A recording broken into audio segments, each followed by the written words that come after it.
Menko, rekan-rekan media, kami melaporkan kepada Bapak Presiden dalam ratas terkait hasil riset dan inovasi untuk 3T, untuk testing, tracing, dan treatment. Terkait testing dan tracing, yang kami laporkan adalah rapid test yang sudah di launching sekitar bulan Mei tahun ini.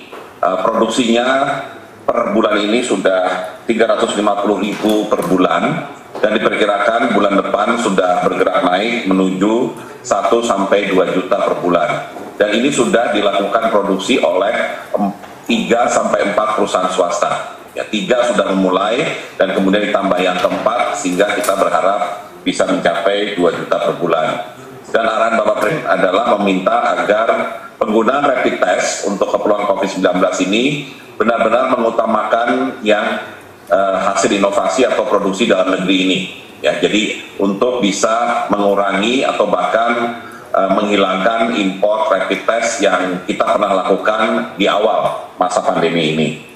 Nah, karena rapid test ini bersifat antibody, memang sensitivitasnya tinggi, tapi spesifitasnya yang kurang tinggi, sehingga tingkat akurasinya kadang-kadang memang tidak bisa diandalkan ya untuk menjadi bagian dari testing, sehingga rapid test memang difokuskan untuk screening.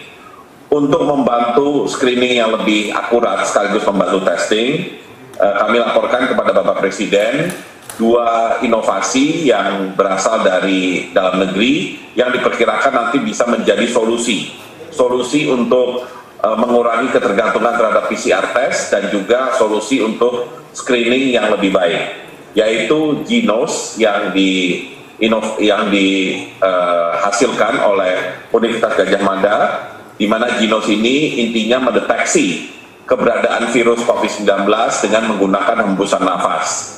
Dan ini pendekatan ini bisa menghasilkan upaya screening dan juga deteksi yang lebih cepat, ya, tidak sampai 2 menit, ya, dengan menggunakan setelah kita menyimpan hembusan nafas kita, dan kemudian jauh lebih murah, ya, dan satu lagi juga lebih akurat. Di uji klinis tahap pertama di rumah sakit di Yogyakarta, tingkat akurasinya dibandingkan PCR test 97%.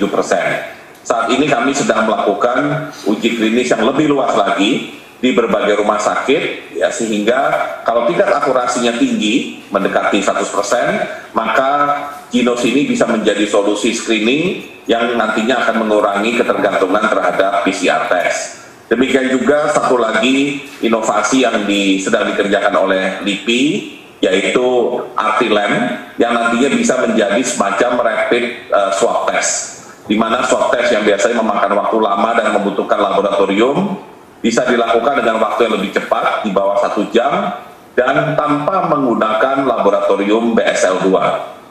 Dan kemudian rapid swab test ini tentunya juga bisa menjadi solusi bagi rumitnya testing yang menggunakan PCR, ya, jauh lebih cepat, lebih murah, dan juga tingkat akurasinya sangat bisa dipertanggungjawabkan.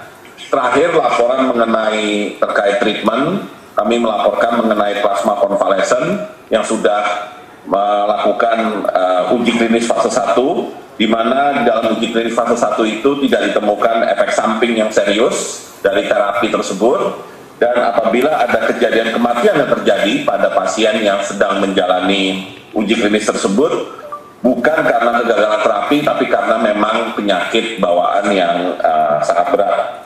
Karena itu rekomendasi yang dikeluarkan dari uji klinis tahap pertama, yaitu terapi ini sebaiknya diberikan kepada pasien kategori sedang, ya, jangan diberikan kepada pasien yang kategori berat. Jadi lebih early lebih baik, ya, terutama untuk yang sedang.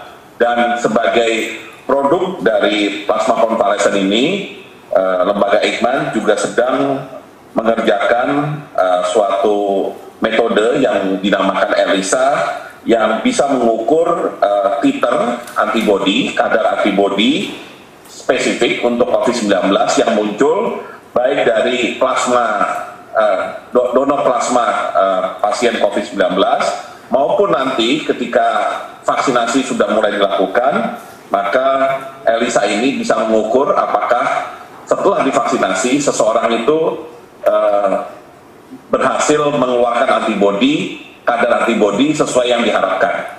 Artinya yang bisa menangkal COVID-19.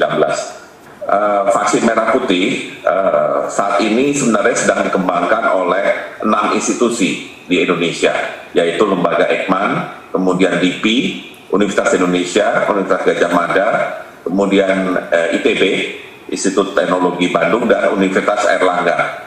Dan keenamnya menggunakan platform yang berbeda-beda, dan kalau melihat tahapannya, diperkirakan triwulan 1 2021 sudah ada yang memulai uji klinis ke manusia, dan sebagian akhir tahun ini mungkin sudah menyelesaikan uji klinis ke hewan. Jadi menjawab pertanyaan tadi, kami masih optimis, ya, rencana untuk uji klinis awal 2021 itu on track, ya, terutama vaksin yang dikembangkan oleh Lembaga Eijkman dan yang dikembangkan oleh Universitas Indonesia. Demikian Pak Menko.